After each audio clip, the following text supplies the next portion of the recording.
In a world decimated by the relentless undead, there are whispers of a place untouched by the chaos, the Hidden Valley. Located deep in the mountains, it is said to be a sanctuary, a last haven where survivors have found peace away from the horrors of the world. However, these rumors have remained just that, rumors, until now. The story begins with a lone survivor, Ethan, who stumbles upon the valley after narrowly escaping a horde of zombies that overtook the last city he knew. Exhausted and battered, he makes his way through the dense forests and jagged terrain, hoping for a place of safety, and possibly some answers. His journey has been long, and his heart is weighed down by loss. Every step feels heavier, but the thought of a community untouched by the apocalypse keeps his spirit alive. As Ethan finally breaks through the forest, his eyes widen in disbelief. There, nestled between two mountains, is a walled-off community, its gates sturdy and its surroundings quiet. The valley seems to be a perfect slice of peace, untouched by the destruction that has consumed the outside world. But as he approaches the gates, the reality of the situation dawns on him. The Hidden Valley, while a sanctuary, is not without its secrets. The gates open just enough to allow Ethan through, and he steps into the valley, his heart racing with a mix of hope and fear. A man named Samuel greets him, a leader in the community. Samuel's expression is cautious, but not unwelcoming. He warns Ethan that the valley's safety is not guaranteed, that the undead may be far from the valley's gates, but they are still a threat that looms over the entire world.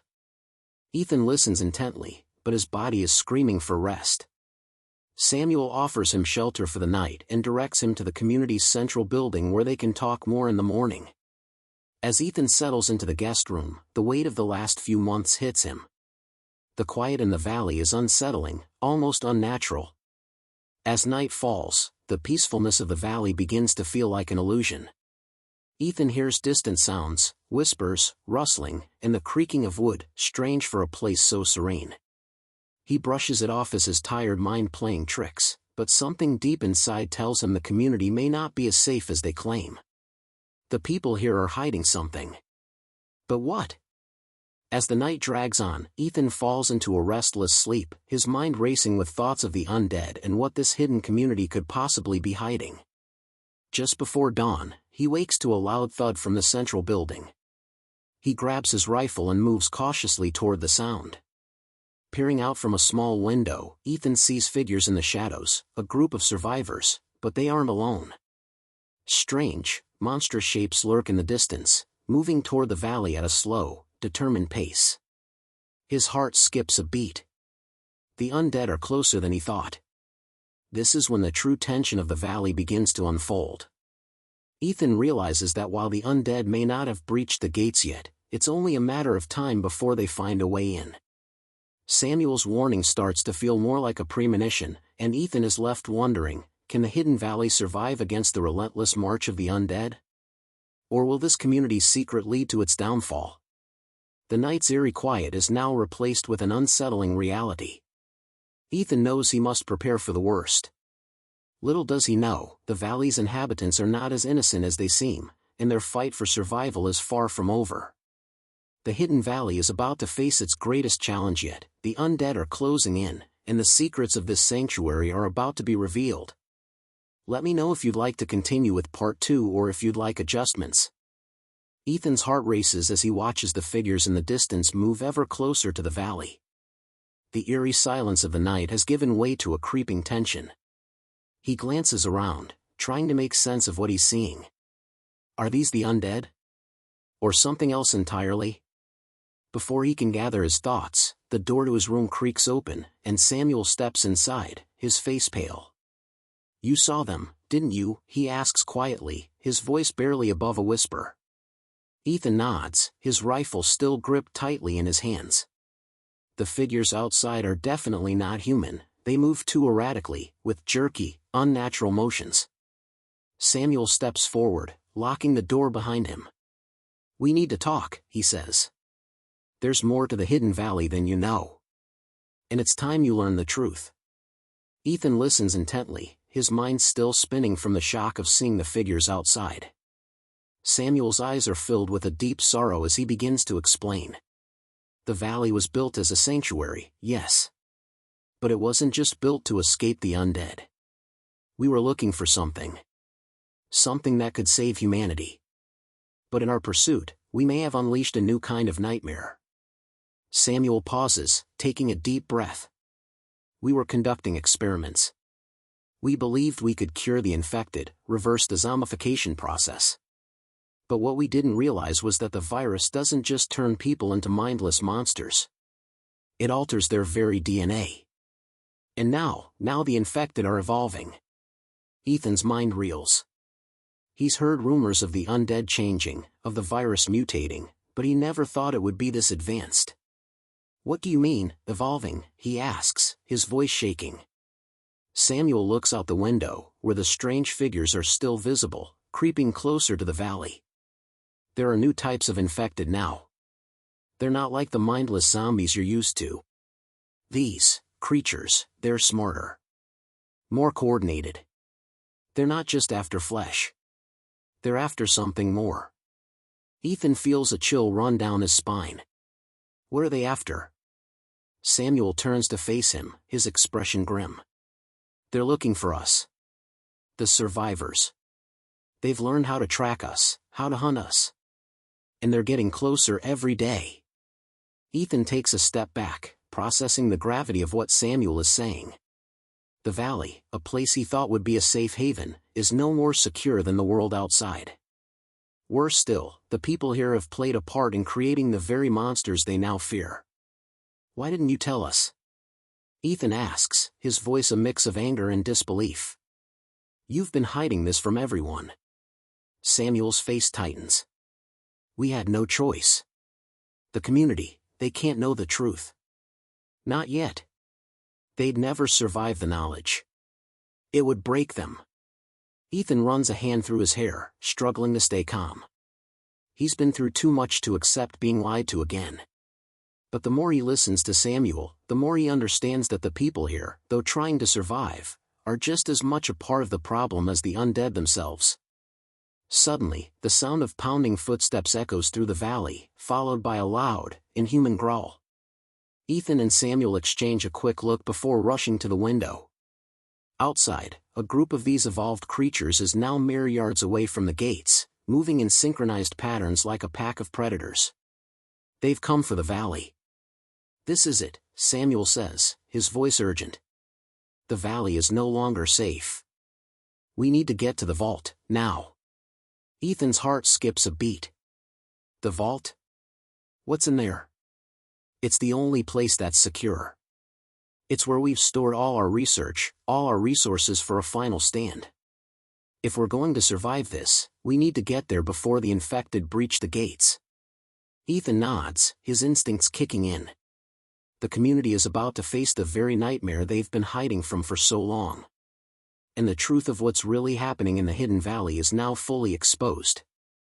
The fight for survival has begun. But with the valley's secrets now revealed, Ethan knows that the battle ahead won't just be against the undead. It will be a fight for trust, for truth, and for the future of humanity.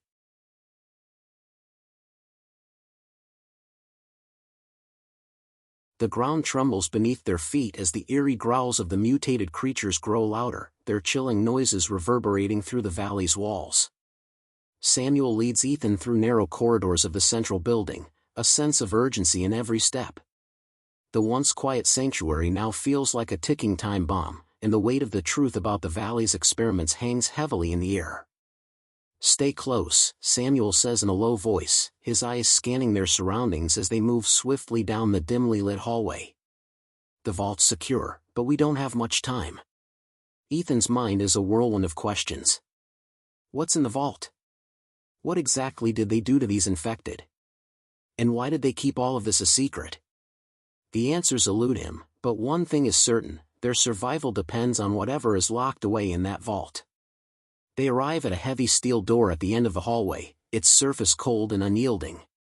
Samuel enters a code on a small keypad, and the door slowly grinds open with a hiss, revealing a dimly lit room beyond. The vault is filled with crates, file cabinets, and rows of computers, all neatly organized. But what catches Ethan's attention is a large metal container in the center of the room, marked with a red biohazard symbol. This is it, Samuel says, stepping forward to unlock the container. What's inside could change everything. But first, you need to understand how we got here. Ethan follows closely, his curiosity piqued. Samuel pauses for a moment, looking back at Ethan with a mixture of guilt and determination. When the virus first began to spread, we thought we could contain it, you know? Samuel begins, his voice soft, almost distant. We thought if we studied it, we could stop it, reverse the damage. But we were wrong. The virus, it adapts. It changes. And the longer we tried to cure it, the more it mutated. Ethan's stomach tightens. So, the infected, they're evolving? Yes, Samuel responds grimly. But it's not just that. The mutations are getting worse. The creatures outside? They're the result of our failed experiments. We didn't just create a cure, we created something worse. The virus is no longer a simple infection. It's a weapon. And now, the infected can think, strategize, they can hunt. The ones outside are smarter, faster, and more deadly than anything we've faced before. Ethan's mind races. What did they do? What have they unleashed on the world? As Samuel opens the container, revealing a series of vials and documents, a cold realization sets in. The research inside the vault was meant to be a weapon, a last-ditch effort to fight back, but at what cost?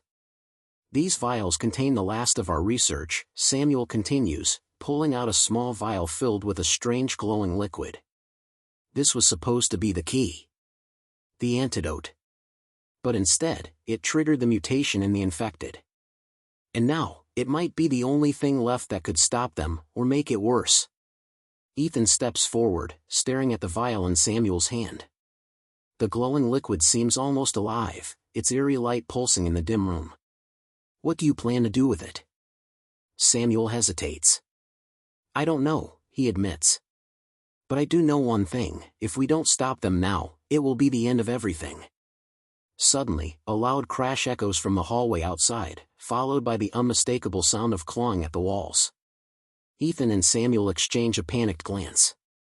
They've breached the gates, Samuel says, his voice urgent. We don't have much time.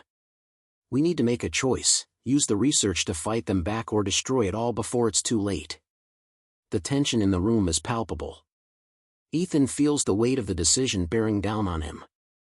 Do they use the research, risking further catastrophe, or do they destroy it all, hoping to survive on their own strength? Before they can make a decision, the door to the vault slams open, and a figure stumbles inside, one of the valley's survivors, bloodied and breathless.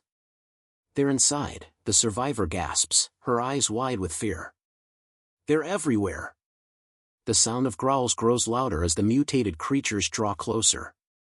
Samuel looks at Ethan, his face hardening with resolve. We fight, or we die. Ethan nods, gripping his rifle tightly. The decision is made. They will fight. But as they prepare for the worst, Ethan can't shake the nagging feeling that the valley's secret may be their undoing. The air in the vault feels thick with tension as the survivors' panicked words echo in Ethan's mind. They're everywhere. The growls from the outside continue to grow louder, and the sound of clawing and banging on the walls signals that the mutated creatures are getting closer. Samuel and Ethan exchange a grim look before moving toward the door. We need to get to the community's defenses, Samuel says urgently, grabbing the vial of glowing liquid from the container and tucking it into his jacket. It's the only way to stop them now. Ethan nods, not bothering to question the plan. His mind is racing, calculating the risk. The valley's sanctuary, once a symbol of hope, has now become a death trap. They've been hiding the truth from themselves for too long, and now the consequences are about to unfold in the worst possible way. As the door to the vault creaks open, they're met with chaos. Screams fill the air as survivors rush through the corridors, trying to find a place of safety. Some are armed, others are not. The mutated creatures, now inside the walls, are causing havoc, tearing through the community with horrifying precision. Ethan grips his rifle and pushes forward, Samuel at his side. The sounds of battle are deafening. The creatures, faster and more intelligent than anything Ethan has ever faced, are tearing through the defenses. But it's not just brute strength they rely on, it's coordination. They move in packs, anticipating every move the survivors make, like hunters stalking their prey. Move! Samuel yells as they navigate through the chaos, dodging debris and bodies alike. They reach a central control room, a place Samuel had described as a safe zone, an area fortified with heavy steel doors and surveillance equipment. He slams his hand against the control panel, locking down the door behind them. The room falls into a brief, unnerving silence, broken only by the distant growls and the sound of the creatures clawing at the walls outside. "We've got a limited amount of time," Samuel says, his voice steady despite the chaos around them. "This room controls the main defense systems. If we can activate the perimeter barriers, we might be able to push them back for a while." Ethan scans the room, his eyes lingering on the large screen in the corner that shows live footage from the valley's cameras. He watches in horror as the mutated creatures move in sync, entering homes, tearing down doors, and slaughtering anyone in their path. Suddenly, one of the creatures turns its gaze directly into the camera, its eyes glowing with an unnatural intelligence.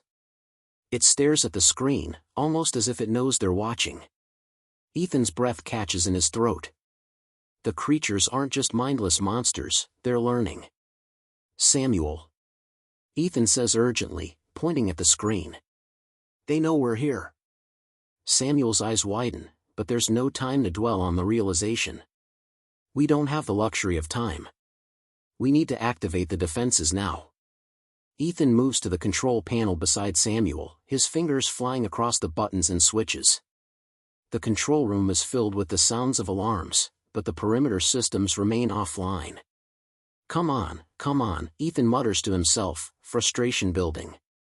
He slams his fist down on a switch, and the lights flicker for a moment before the system finally hums to life. The perimeter barriers begin to rise, massive steel gates closing off the entrances to the valley.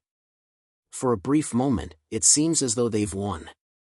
The gates close with a final, metallic thud, and the creatures on the other side begin to screech in fury. The survivors in the valley seem to take a collective breath, relief washing over them. But Samuel's face remains tense, his eyes scanning the screens. "It's only a temporary fix," he says quietly. "The creatures will find a way through. We need to leave now." Ethan feels a knot in his stomach. Leave? Where could they go?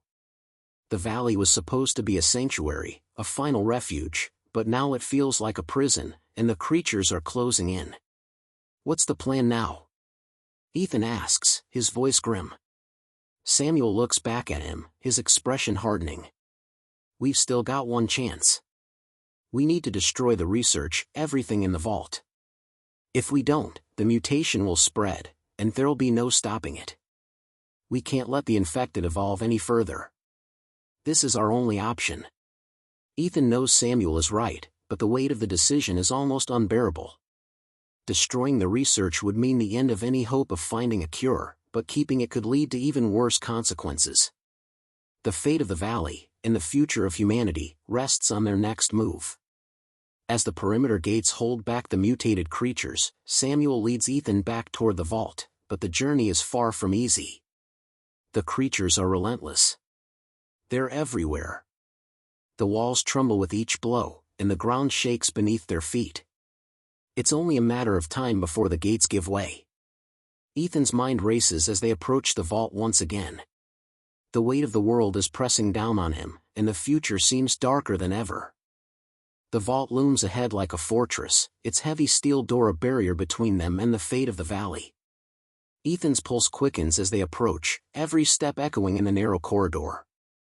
The ground continues to shake beneath their feet, the sound of the creatures outside growing more frantic. The perimeter gates might hold for now, but how long can they last? "We don't have much time," Samuel says, his voice tight with urgency. "Once they breach the gates, there'll be no stopping them. We need to destroy everything in that vault and leave the valley." Ethan can't argue. They've already made the decision. The research in the vault might hold the key to curing the infected, but it's too dangerous now. The creature's mutations are too advanced, and if they get their hands on this technology, it could be the end of humanity as they know it.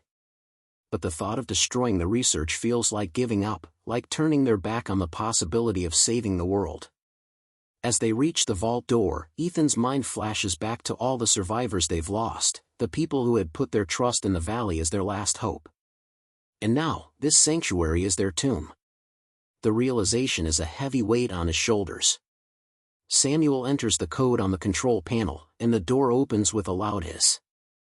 Inside, the vault is eerily quiet, the hum of the machinery still running, the flickering lights casting long shadows across the room. But there's no time to waste.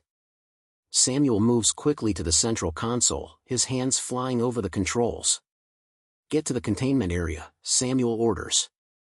"We need to destroy the vials and any data we have on the mutations. The research cannot leave this room." Ethan moves toward the back of the vault, where the vials of glowing liquid are stored in a refrigerated unit. The faint pulse of the liquid inside sends a shiver down his spine. What could it be? What kind of power could it unleash? The temptation to examine it, to try to understand it, is almost overwhelming, but they've made their choice. He pulls out the vials and places them carefully into a containment box, locking it shut. His hands shake, not from fear, but from the weight of the decision. As he turns to leave the containment area, a loud crash reverberates through the room. The sound of metal bending and snapping fills the air, and the vault door shudders violently. "They're in," Samuel says, his voice low. He turns toward the console, his fingers moving quickly to activate the emergency destruction protocol. "We need to finish this. Now." Ethan rushes to his side, watching as Samuel types in the final command. The room begins to shake more violently now, the entire building groaning under the pressure of the creature's assault. The destruction sequence begins, but there's a sense of finality to it, like the last moments of a doomed world. As the countdown begins, the alarms blare louder, the warning lights flashing urgently. 10 seconds, Samuel says, his eyes hard with resolve. "We're not going to make it out if we don't leave now." Ethan looks at the sealed door, knowing that the mutated creatures are mere moments from breaking through. There's no time for second thoughts.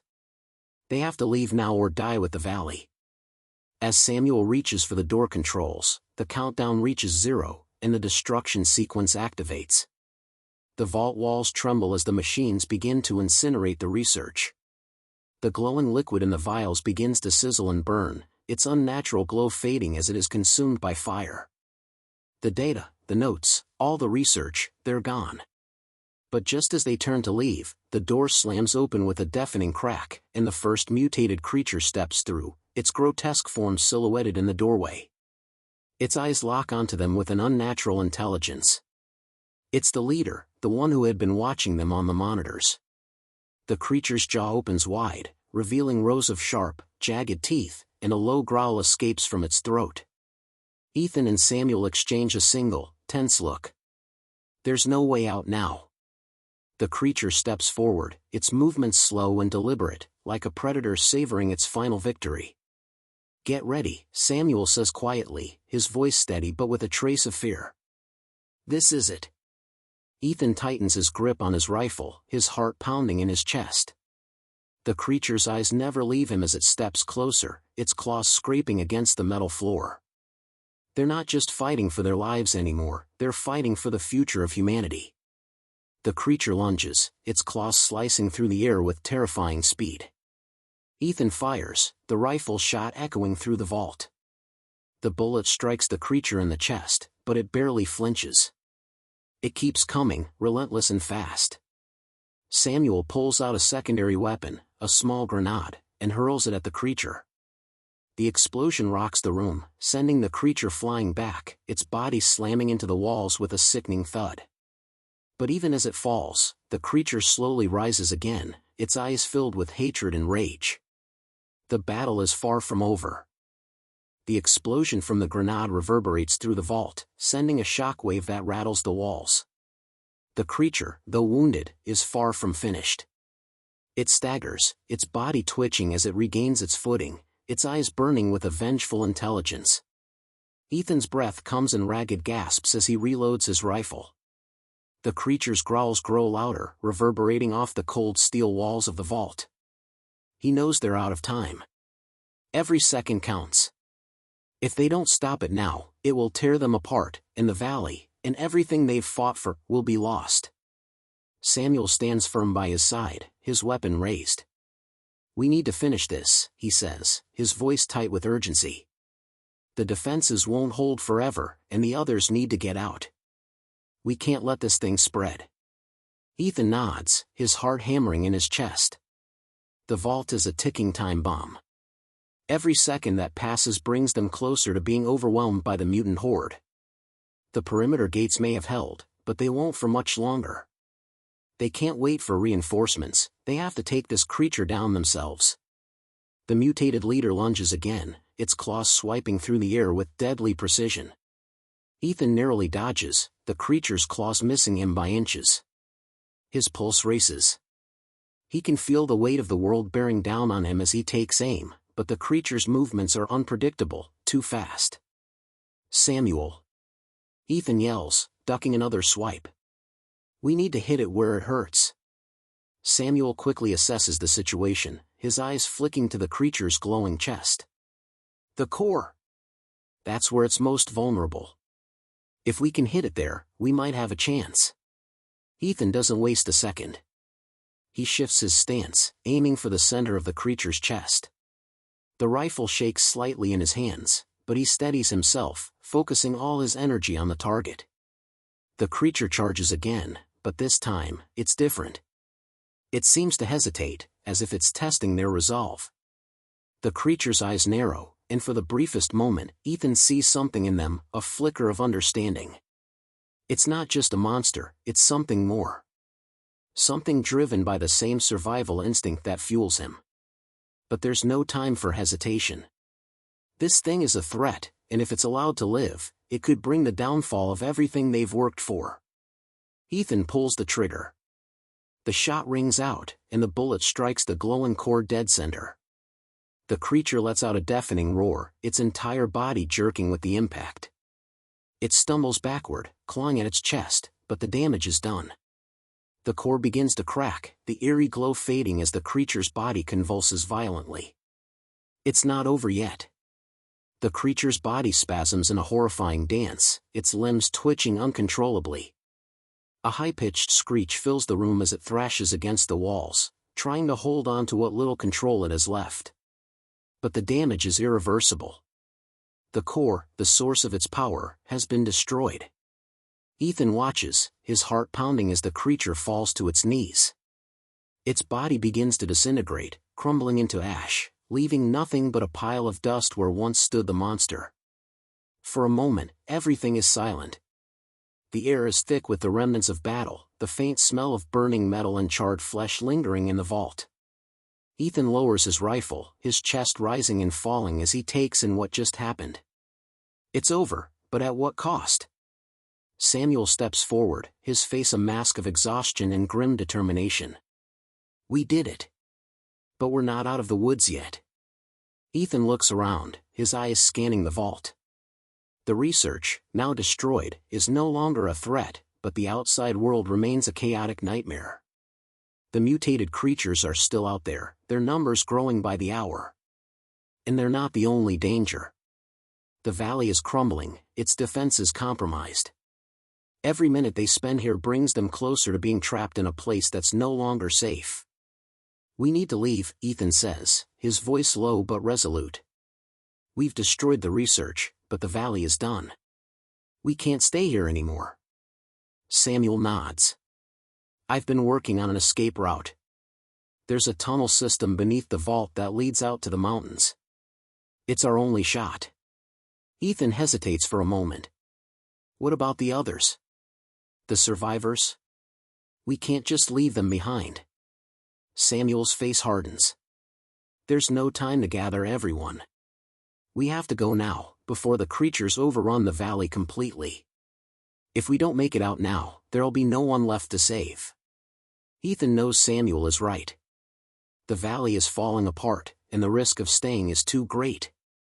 The only chance they have is to escape before the creatures overrun the entire community. He looks at Samuel one last time, and they both share a wordless understanding. Their mission has shifted from survival to escape. They turn and head for the tunnel entrance, the sound of the mutated creatures growing louder as the vault door behind them begins to tremble. It won't be long before the creatures break through. With one final look at the place they once called home, Ethan and Samuel disappear into the darkness of the tunnel, leaving behind a valley that no longer holds any hope. The tunnel is cold, its air thick with the scent of damp earth and the faint metallic tang of decay. Ethan's footfalls echo in the silence, each step amplifying the tension in his chest. The walls of the tunnel are jagged and uneven, lit only by the flickering light of their handheld torches. For a brief moment, he lets himself breathe, just a little. The creature's death, the destruction of the research, the destruction of the valley, it's a victory, but it's a hollow one. Samuel walks ahead, his expression grim and set. His eyes are fixed on the winding path ahead, but his mind is clearly elsewhere, calculating their every move, preparing for the worst. Ethan's gaze lingers on the back of Samuel's head, wondering if the weight of what they've done is hitting him as hard as it's hitting him. This was their last chance to make a difference. Do you think it was worth it? Ethan asks, his voice quieter than usual. Samuel doesn't pause. We didn't have a choice. It was too dangerous to let the research survive. The mutations had already spread too far. If we had let them continue, we'd have had nothing left to fight for. Ethan nods, understanding the logic, but something nags at him. There was hope in the valley. Hope that maybe the cure was possible. Maybe there was a way to reverse what had happened. But now that hope is gone, burned with the research. The weight of the decision sits heavily on him. As they continue, the tunnel begins to slope downward, a steady incline that makes each step harder. The sound of their boots against the stone is the only thing breaking the silence. Ethan can hear his heart beating in his chest, the rhythm matching the unease that has settled deep in his bones. He can't shake the feeling that something is watching them, something lurking in the shadows. Do you hear that? He whispers, halting suddenly. Samuel stops, his body tense. He holds his breath for a moment, then shakes his head. I don't hear anything. Ethan listens again, his senses straining to pick up any sound that might indicate danger. The faintest scratching noise echoes from farther down the tunnel, like claws scraping against stone. His eyes flicker to Samuel, who doesn't seem to notice. Ethan's instincts are on high alert, and he knows that whatever is in these tunnels is not part of the plan. Their escape route has always been a risky one, but now it feels like they've walked straight into a trap. Something's down here, Ethan says, his voice low but urgent. Samuel's hand moves to his weapon, his body tensing in readiness. Stay alert. There's no telling what could be down here with us. They continue forward, their pace quickening as the noise intensifies. It's not just scratching anymore, it's a low, guttural growl, echoing in the confined space of the tunnel. The sound is unmistakable. Another creature. But this one doesn't seem like the mindless, raging undead they've faced before. There's intelligence in the growl, a malicious intent behind it. Ethan's grip tightens on his rifle. He knows that whatever is ahead, it's not just another mindless monster. This is something more, something evolved. The growling gets louder, closer, and then, from the shadows ahead, two glowing eyes pierce the darkness. Stay back, Samuel hisses, pulling Ethan behind him. The creature steps forward, its body hunched and disfigured, a twisted mockery of the human form. Its skin is mottled with sickly green patches, its limbs unnaturally long, the bones contorted in ways that defy logic. Its mouth hangs open in a grotesque snarl, revealing rows of jagged teeth, and its eyes are intelligent, calculating, filled with malice. Damn it, Samuel mutters, his face twisted with disgust. It's one of them. The creature lets out a screech, echoing through the tunnel, and Ethan knows instantly that it's not alone. It's a call to the others. More of them are coming. We need to move. Ethan shouts, his voice sharp with panic. Samuel doesn't hesitate. He pulls out a grenade and throws it toward the creature. The explosion rocks the tunnel, sending a shower of debris into the air. But as the smoke clears, the creature remains standing, its form barely singed, its glowing eyes still fixed on them. How the hell is it still alive? Ethan breathes, his disbelief palpable. Samuel's eyes narrow. It's evolved. These things don't die easily. But we don't have the time to waste. We need to keep moving. Ethan and Samuel exchange a glance before turning to run, their footsteps pounding against the earth as they race down the tunnel. Behind them, the creature's screeching grows louder, and they can hear the sound of others emerging from the shadows. They run faster, knowing they can't outrun them forever. Ahead, the tunnel begins to open up, revealing a dim light at the end. The exit is near, but so are the monsters. We're almost there. Ethan yells, his voice strained with exhaustion. The sounds of the creatures chasing them are growing louder. There's no time for second thoughts. No time to look back. The light at the end of the tunnel grows brighter as they push forward, their hearts racing with every step. But just as they reach the exit, a final creature leaps from the shadows, slamming into Samuel and sending him sprawling to the ground. Samuel! Ethan shouts, turning to help. But the creature is already on top of him, its claws slashing through the air. Ethan fires, the bullet striking the creature in the head, but it doesn't stop. Not yet. Go! Samuel grits out, his voice filled with determination. I'll hold it off. You have to get out. Ethan hesitates, torn between helping his friend and escaping. But there's no time for indecision. He nods once, his heart heavy, and sprints toward the exit, hearing Samuel's desperate struggle behind him. The light ahead is blinding, but it's their only chance. Ethan bursts out into the open air, the cold wind hitting his face like a slap. He turns to look back one last time, but the tunnel entrance is already consumed by darkness. The air outside the tunnel is thick with the scent of pine and earth, a stark contrast to the cold, sterile atmosphere of the vault and the suffocating darkness of the tunnels. Ethan stumbles forward, his breath coming in ragged gasps. His legs feel like they might collapse beneath him, but he keeps moving, his eyes scanning the horizon. Behind him, the distant rumblings of the creatures echo, fading into the night. He knows Samuel didn't make it. He can feel the weight of that loss pressing down on him with every step, like a stone lodged in his chest. Samuel had been his friend, his ally, and now he was gone. But there's no time to mourn, not yet. Ethan reaches the edge of the forest, where the valley's towering cliffs give way to the open wilderness. The land stretches out before him, untamed and wild, but for the first time in a long time, it feels like a new beginning. The valley is gone, the community lost, but he's still alive. And with that, there's still hope. He pulls out his map, a battered thing covered in notes and markings. It's not much, but it's all he has. His destination is a small outpost on the other side of the mountains. It's a long shot, but it's the only place left where he might find survivors, people who haven't been touched by the infection, people who might still have the knowledge to fight back. He pushes forward, trying to ignore the gnawing fear in his stomach. The road ahead is uncertain. There are more creatures out there, more dangers to face, and it's clear that the world he once knew is gone forever. But there's no turning back now. He can't let Samuel's sacrifice be in vain.